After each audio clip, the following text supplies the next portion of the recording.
There are so many people in the world, and you may be watching this right now, and you have these incredible ideas, and what you think is missing is motivation.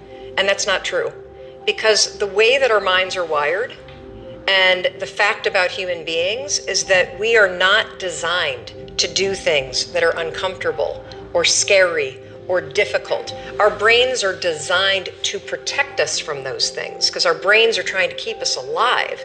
And in order to change, in order to build a business, in order to be the best parent, the best spouse, to do all those things that you know you want to do with your life, with your work, with your dreams, you're going to have to do things that are difficult, uncertain, or scary, which sets up this problem for all of us. You're never going to feel like it. Why do you think that is? Oh, I know exactly why that is. Because I've studied this so much, because for me, one of the hardest things to figure out was, why is it so hard to do the little things that would improve my life? And what I've come to realize is that the way that our minds are designed is our minds are designed to stop you at all costs from doing anything that might hurt you. The way that this all happens is it all starts with something super subtle that none of us ever catch. And that is with this habit that all of us have that nobody's talking about.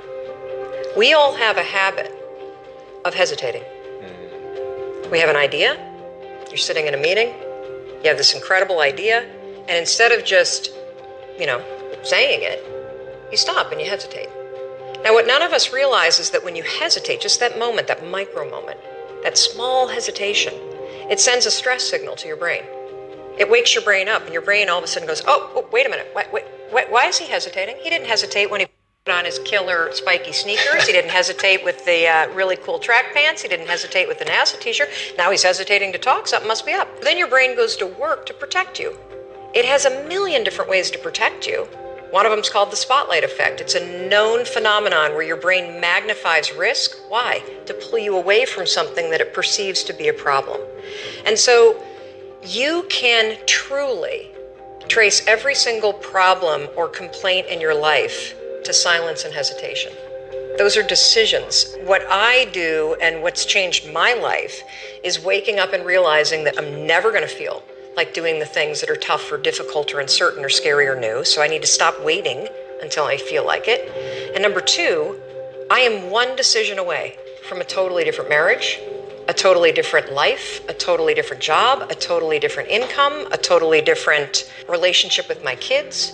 Not like one decision, I'm divorcing you in the marriage example, but one decision on, you could be having a conversation with your spouse and you feel your emotions rise up, and within a tiny window, those emotions can take over and can impact how your marriage goes. Or you can learn how to take control of that micro moment and make a decision to act in a way that actually shifts your marriage. Your life comes down to your decisions, and if you change your decisions, you will change everything. Today is the day I destroy my life. What we do is we kind of check out because it feels overwhelming, or we check out because we're afraid, or we check out because we start listening to self-doubt, and then we make these teeny tiny decisions all day long, and we don't even realize it. Decision to not get up on time, a decision to not eat the right thing, a decision to snap at your kids, a decision to not speak in a meeting, a decision to not look for a job, a decision to not deal with your finances, a decision to not call your parents, like whatever it is. All day long, these tiny decisions that take you so far off track. And then you wake up like I did, and you look at your life and you think, how the hell did I get here? And more importantly, how do I get back over there? And you have no idea. And so I was so trapped. And I know from your story, you felt the same way. Like you knew that there was more in store for you. But you figure out, how do you close the gap? How do you find the power that's in you? How do you discover your greatness? How do you solve these problems? It feels so overwhelming. When you can't, I would go to the grocery store and the items would scan and I would be sitting there readying my excuse because there was no way that my check card was going to clear. I got in this struggle with myself that a lot of us find ourselves in, and that is you get trapped in what I call the knowledge action gap. You know what to do, but you can't seem to make yourself do it, right? I mean, every one of us is one Google search away from a list of instructions that if you follow any of them, it will change your life. But how do you get out of your head and stop thinking about what you need to do and actually do it? And in my case, this stuff was pretty easy. Get up on time, make breakfast for the kids, get them on the bus, start looking for a job. Don't drink so much. Instead of isolating yourself, pick up the phone and call a friend. Get yourself out into the woods and go for a walk. Start running again. Like all these little things that I was capable of, but I couldn't get out of here. Could not get out of here. And if you're stuck, that's the problem. The problem is you're in your head, you're thinking. When you set goals, when you have an intention on something that you want to change about your life, your brain helps you. What it does is it opens up a checklist, and then your brain goes to work trying to remind you of that intention that you set. And it's really important to develop the skill, and I say that word purposefully, the skill of knowing how to hear that inner wisdom and that intention kicking in and leaning into it quickly. So for me, my brain saying, that's it, right there, move as fast as a rocket, Mel. I wanted to change my life. And I think most people that are miserable or that are really like dying to be great and dying to have more, we want to change. We want to live a better life. We want to create more for our families. We want to be happier. The desire is there. Again, it's about how do you go from knowledge to action. So the first thing in this story that's important is realizing that the answer was in me. And my mind was telling me, pay attention. Anyway, the next morning, the alarm goes off, and I pretended NASA was there. It's the stupidest story. I literally went 5, 4, 3, 2, 1. I counted out loud, and then I stood up. And I'll never forget standing there in my bedroom. It was dark. It was cold. It was winter in Boston. And for the first time in 3 months, I had beaten my habit of hitting the snooze button. I couldn't believe it. And I thought, wait a minute. Counting backwards? That is the dumbest thing I've ever heard in my entire life.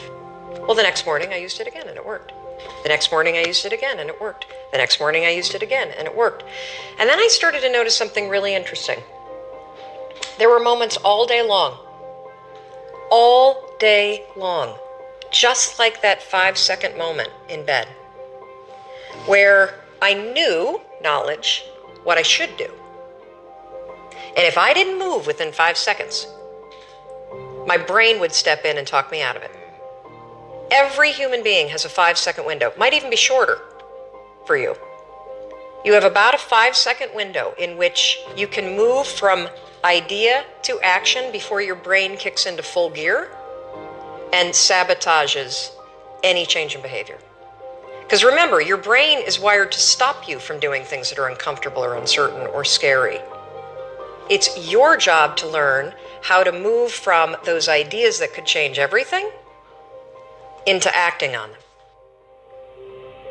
When you understand the power of a 5-second decision, and you understand that you always have a choice to go from autopilot to decision maker, everything in your life will change. You will be a different negotiator. You will be different in sales. You will be unstoppable in the gym because you will realize the amount of garbage that you put in the way of your hopes, of your dreams, of your potential, of your confidence, of your courage. Everything comes down to the decisions that you make. We all know what to do. None of us know how to make ourselves do it. I started researching it. Why does something so stupid work? Why? Why does something so silly create such powerful and profound change? Well, here's why. The rule is a form of metacognition. Metacognition is a fancy pants term that means something real simple. You can outsmart your own brain in furtherance of goals. There are tricks that you can use that actually outsmart the tricks your brain plays on you in furtherance of a higher purpose. We all know this. You can restrain yourself If you're in a situation that calls for it, you can jump into a raging river to save your dog or your kid. You can direct yourself in ways if it's important to you. And so the rule, what it does is it does something really remarkable. When you count backwards, 5, 4, 3, 2, 1, what you're actually doing is you're interrupting what researchers call habit loops that get encoded as closed loop patterns in your basal ganglia. That's the part of the brain where your feelings, where your emotions, every habit that you have, which is nothing more than behavior that you repeat that you don't even think about. And so when you go 5, 4, 3, 2, 1, it interrupts what's going on here that's spinning without you thinking, and it moves and awakens your prefrontal cortex.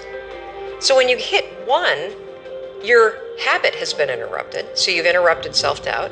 You've interrupted maybe snapping at your kids. You've interrupted the desire to grab for a drink. You've interrupted procrastination. You've also, by counting backwards, done an action. It's awakened your prefrontal cortex. That is the part of the brain that you need that's awake when you're changing behavior, when you're learning new things. When you hit 1, it's also a prompt. So in the language of research, you'll hear people talk about starting rituals. That is something that's proven to help you learn a new habit. The 5-second rule, when you repeat it, becomes a starting ritual that triggers you to act with confidence, that triggers you that this is a moment for courage, that triggers you to shift gears. And because you've also done the manual work of awakening the part of the brain that you need to change, you've set yourself up for success. It doesn't work if you count up, because you can keep going. And also counting up doesn't require focus. If you count backwards, 5, 4, 3, 2, 1, it again awakens the prefrontal cortex and it prompts you to move. When you start to use it and then you read about it, you'll see that it's being used all over the place. They use it in the armed services in order to align troops and get them to start an exercise. They use it at elementary schools, 5, 4, 3, 2, 1, at big assemblies to get a huge room full of kids to stop talking. Really simple and interesting example, yeah. Because it requires you to focus. It's not a habit. It will become a habit that prompts you to have confidence and courage. But in the beginning, it interrupts patterns of behavior that you do on autopilot. It helps you assert control, and it teaches you how to become the kind of person that moves from thinking about something to actually doing it.